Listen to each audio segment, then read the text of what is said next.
Hello everyone, how are you all? I hope you all well at your home. I am teacher of Jyoti Public High School. Today I am going to teach you economic subject and my topic is limitation of statistic. Now let's start limitation of statistic. The statistic can be misused by a few prejudiced person. To stop it, it is essential to keep in mind its limitation. If limitation are not kept in mind, the conclusion will not be reliable. जब भी हम statistic को करते हैं, बहुत सारे persons होते हैं जो उसको मिसयूज़ करते हैं, इसको अपने तरीके से मैनिपुलेट करते हैं.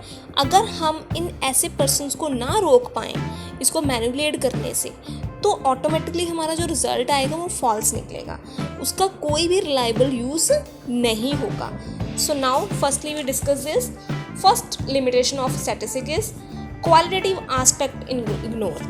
ऑलरेडी हमें पता है कि जितने भी अमाउंट्स इसमें डाटा इसमें रिकॉर्ड होता है वो सारा क्वांटिटी से रिलेटेड होता है, वो नंबर से रिलेटेड होता है. हम कभी भी किसी की क्वालिटी को चेक नहीं कर सकते हैं. लाइक किसी की हेल्थ, रिच, वो इंटेलिजेंस को हम इसको कभी भी रिकॉर्ड नहीं कर सकते हैं. तो ये सबसे बड़ा ड्रॉबैक है स्टैटिस्टिक का कि वो ऐसी चीज़ों को इग्नोर करता है. किसी की पंक्चुअलिटी को, किसी के डिसिप्लिन को, किसी की हॉनेस्टी को ये चेक नहीं करता है. Now I am explaining this. The statistical method do not study the name of phenomenon which cannot be expressed in quantitative terms. Such phenomenon cannot be a part of the study of statistics. These include health, riches, intelligence, etc. It need conversion of qualitative data into a quantitative data. अगर हमें ऐसी चीज़ों को include करना है तो पहले मुझे इन सब चीज़ों को एक क्वांटिटेटिव डाटा में कन्वर्ट करना होगा, देन मैं इसको रिकॉर्ड कर सकती हूँ. अदरवाइज मैं इन सबको रिकॉर्ड नहीं कर सकती हूँ. Second point, it does not deal with intelligent individual item. ये स्टैटिस्टिक की ऑलरेडी मैंने आपको बताया था, कोई भी सिंगल आइटम को ये रिकॉर्ड नहीं करता.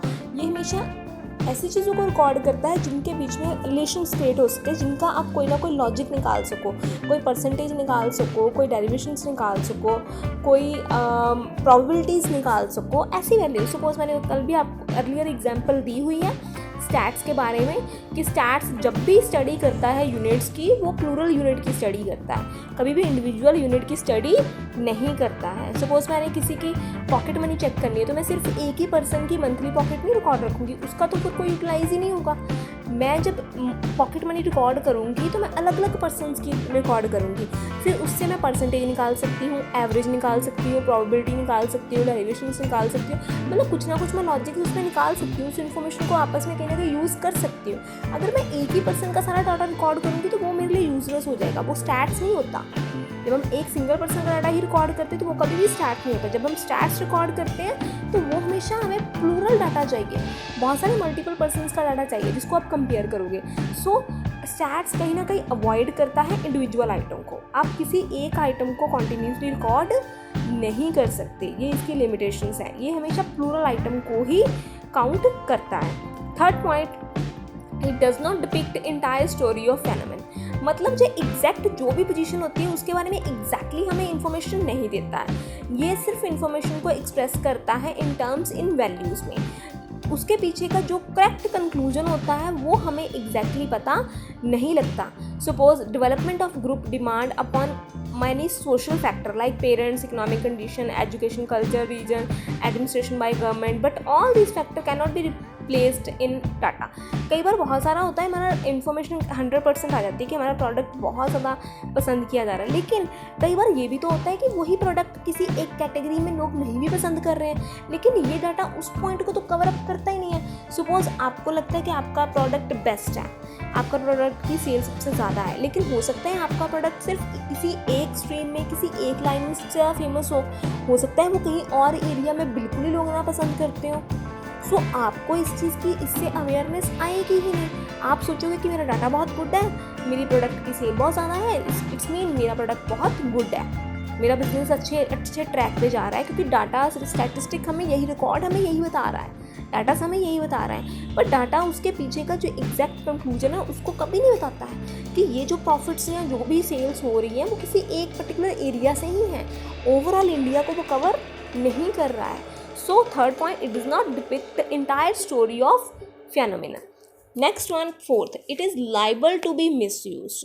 हमेशा ये जो स्टैटिस्टिकल डाटा होता है वो मिसयूज भी होता है। We can say that we can check the data and procedure of the approaching to conclusion, but these data may have been collected by inexperienced person or these may be have been dishonest or biased. So data must be used with the caution, otherwise result may prove to be a distortions. जो भी हम records करते हैं statistical, वो हमेशा किसी person के through किए जाते हैं, और जहाँ पर ह्यूमन पर्सन इन्वॉल्व हो जाते हैं वहाँ कहीं ना कहीं बायसनेस और मिसअप्रोप्रिएशन के चांसेस बढ़ जाते हैं। सपोज जो पर्सन डाटा रिकॉर्ड कर रहा था वो अनएक्सपीरियंस होगा, उसको उतनी स्किल और नॉलेज ही नहीं होगी, तो डाटा ऑटोमेटिकली क्या हो जाएगा, रॉन्ग हो जाएगा। So it is liable to be misuse. Chances होते हैं कि हम इसका मिसयूज़ हो जाता है। मिसयूज़ मतलब कहने का मतलब कि आप रॉन्गली इसको यूज़ कर लेते हो, आपको कई बार पता भी नहीं चलता है और आप गलत डाटा के इन्फॉर्मेशन के बेसिस पे ही बहुत सारे रॉन्ग डिसीजन ले लेते हो। So fourth is it is liable to be a misused. Fifth one, law are not exact. As far as two fundamental laws are concerned with statistics, law of interior of large number, law of statistical regularity are not as good as their science law. They are based on probability, so these results will not always be good as a scientific law.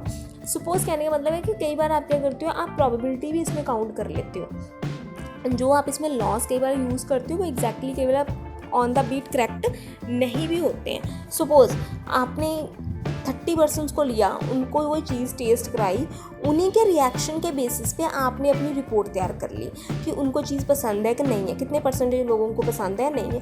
But हो सकता है वो 30% ऐसे होंगे जिनको वो चीज़ बहुत ज़्यादा पहले भी पसंद होगी, या वो ऐसे होंगे जिनको वो चीज़ बिल्कुल ही पसंद नहीं होगी। तो उन्हीं के बेसिस पे जब आप रिपोर्ट बनाओगे तो आपका रिपोर्ट जो डाटा बनेगा वो ऑलरेडी क्या बन जाएगा, रॉन्ग बन जाएगा, क्योंकि आपने प्रोबेबिलिटी एक सिचुएशन को देख के ही उस पर अपना एक आइडिया पर्सपेक्टिव रेडी कर लिया, तो कहीं ना कहीं ये चीज़ रॉन्ग होती है।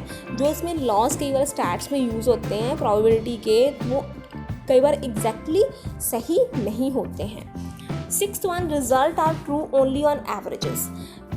रिजल्ट स्टैट्स मोस्टली बेस्ड होता है एवरेजेस के ऊपर। आप स्टैट्स में जितने भी कॉन्सेप्ट आगे पढ़ोगे वो सारे के बेस्ड होते हैं एवरेजेस के ऊपर।